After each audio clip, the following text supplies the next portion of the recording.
ಇದೇ ಪ್ರಪಂಚದಲ್ಲಿ ಮೊಟ್ಟ ಮೊದಲ ಒಂದು ಆತ್ಮ ಸಾಲ್ವ್ ಮಾಡಿದಂತಹ ಕೇಸ್ 1897 ಜೋನಾ ಈಸ್ಟರ್. ವೆಸ್ಟ್ ವರ್ಜಿನಿಯಾದ ಒಂದು ಚಿಕ್ಕ ಹಳ್ಳಿಯಲ್ಲಿ ಈ ಇನ್ಸಿಡೆಂಟ್ ನಡೆದಿದೆ.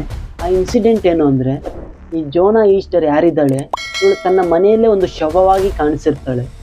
ಅವ್ರ ಗಂಡ ಹೇಳ್ತಾನೆ, ನಾನು ಮನೆಗೆ ಬರೋಷ್ಟೊಳಗಡೆ ಇವರಿಗೆ ನೆಲದ ಮೇಲೆ ಬಿದ್ದಿದ್ಲು, ಚೆಕ್ ಮಾಡಿದ್ರೆ ಅವಳು ಸತ್ತೋಗಿದ್ಲು ಅಂತ ಹೇಳ್ತಾರೆ.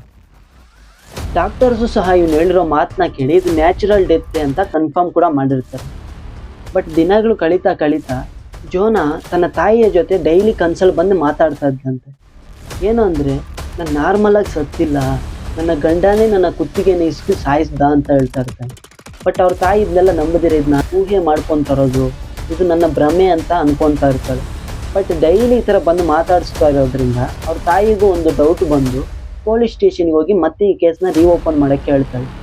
ಪೊಲೀಸರು ಸಹ ಇವ್ರು ಹೇಳಿರೋದನ್ನ ನಂಬಿ ಮತ್ತೆ ಆ ಬಾಡಿನ ಓಪನ್ ಮಾಡಿ ಚೆಕ್ ಮಾಡಿ ನೋಡಬೇಕಾದ್ರೆ ಆ ಕತ್ತಿನ ಮೇಲೆ ಮಾರ್ಕ್ ಇರುತ್ತಂತೆ, ಕುತ್ತಿಗೆ ಇಸುಕಿರೋ ಮಾರ್ಕ್.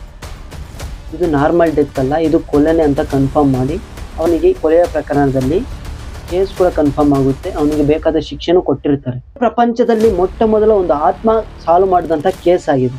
ಈ ಕೇಸಿನ ಬಗ್ಗೆ ನಿಮ್ಮ ಅಭಿಪ್ರಾಯನ ಕಮೆಂಟ್ ಮಾಡಿ, ಈ ವಿಡಿಯೋನ ನಿಮ್ಮ ಫ್ರೆಂಡ್ಸ್ ಜೊತೆಗೆ ಶೇರ್ ಮಾಡ್ಕೊಳ್ಳಿ.